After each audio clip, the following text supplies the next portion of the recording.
Beehive. The beehive. Both the bee and the beehive have been used symbolically from a very old time.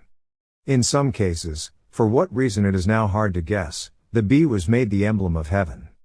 As may be seen in certain old Hindu pictures of the god Krishna wherein bees hover over the deity's head, and also in similar early pictures of Jesus.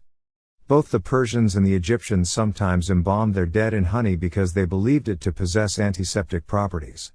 Out of this custom, we may believe, arose the latter habit of using the bee as a symbol of immortality. Alexander the Great, so it is said, was embalmed in this manner.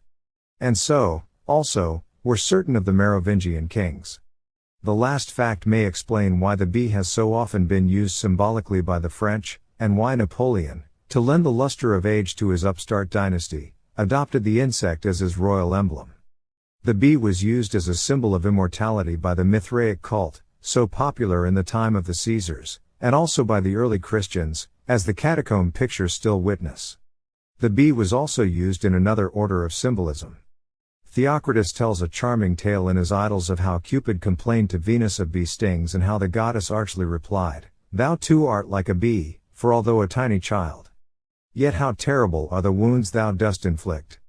Anacreon includes the same conceit in his odes as do other Greek poets, as well as a few of their more modern imitators, such as Manuel de Villegas, the Castilian, Felice Zappi, and even the German, Lessing. Sometimes one will see bees flying about the head of Cupid on old Greek pottery.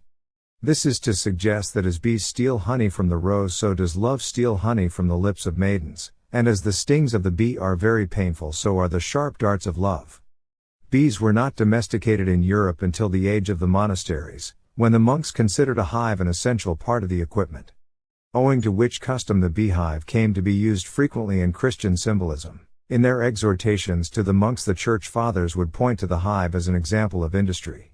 In the old Ely Cathedral of England, a woman weeping over a broken beehive evidently represents a home when ravaged by indolence or drunkenness. The Egyptians called the bees an obedient people because of their faithfulness to the rules of the hive and to order. They are a far-sighted people, always preparing for the future, and their industriousness has become proverbial. Alas! As many masters have learned, in the lodges and the hive, there are often many drones.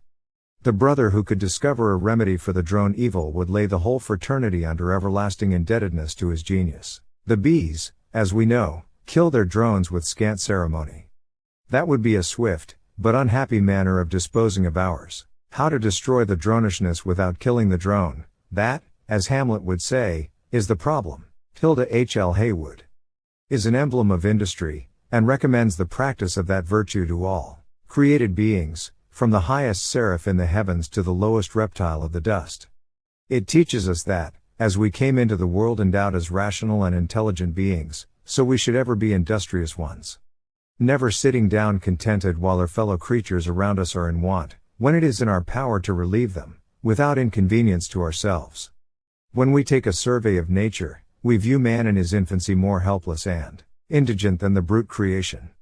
He lies languishing for days, months and years, totally incapable of providing sustenance for himself, or guarding against the attack of the wild beasts of the field, or sheltering himself from the inclemencies of the weather. It might have pleased the great Creator of heaven and earth to have made man independent of all other beings. But, as dependence is one of the strongest bonds of society, mankind were made dependent upon each other for protection and security, as they thereby enjoy better opportunities of fulfilling the duties of reciprocal love and friendship. Thus was man formed for social and active life, the noblest part of the work of God.